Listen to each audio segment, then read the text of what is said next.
అన్న పొద్దుగాల గుమ్మా ఘాటిలో ఉన్న ప్రకృతి అందాల కోసం షూటింగ్ చేస్తున్నా. ఇది గుమ్మా ఘాటి రాయగడకు 20 కిలోమీటర్ల ముందు ఉంటది. కోరాపూట్ నుంచి రాయగడ వచ్చే లైన్ లో ఉంటది. మంచి భయంకరమైన దట్టమైన అడవి.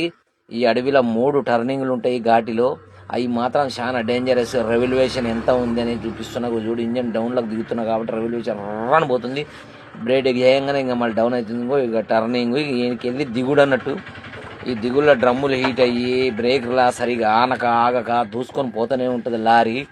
చాలా జాగ్రత్తగా దింపాలి. ఇసొంటి ఘాటీలల్లో మాత్రం కొత్తగా డ్రైవింగ్ నేర్చుకున్న వాళ్ళకి మాత్రం గుండెలో గడ గడ గడ గడ దడ వస్తుంది. కాబట్టి మీరు ఘాటీలోకి వచ్చినప్పుడు చాలా ముఖ్యమైన విషయాలు ఉంటాయి, అవి తెలుసుకోవాలి తమ్ముళ్ళు. ఘాటీ లైన్లకు వచ్చేటప్పుడు కొత్త డ్రైవర్లు మాత్రము తొందరగా రావద్దు. వచ్చారంటే చాలా ఇబ్బంది పడతారు అన్నట్టు.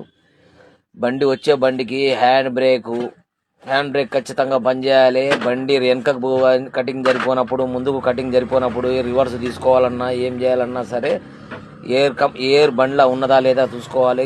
టెంపరేచరు, హీటు, కంప్లైంట్ ఇట్లాంటివన్నీ చూసుకొని లారీ తోలుకోవాలి. చాలా జాగ్రత్త అన్నట్టు. ఏ మిస్టేక్ జరిగిన బండి లోయలట్టుకు ఈ టర్నింగ్లో తిరగాలి. ఈ టర్నింగ్లో నా బండి కటింగ్ కాలేదు, వెనకకు పోవాలి, ముందు పోవాలి. నేను కోటప్ప చాలా పడ్డాము. తర్వాత వెళ్ళింది.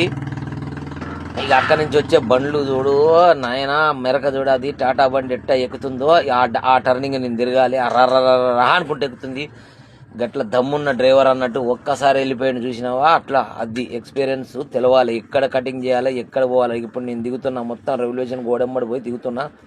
చలు ఆ బండి BS6. ఈ బండ్లు మాత్రం అసలు చూడవలసిన అవసరం లేదు. ఈ గాడిలో ఒకప్పుడు చిన్న లారీలు అయితే తినికే అన్నట్టు పోయేది. ఆ బండి మహేంద్ర కూడా ఎక్కిపోతుంది. 35 టన్నుల బండ్లు.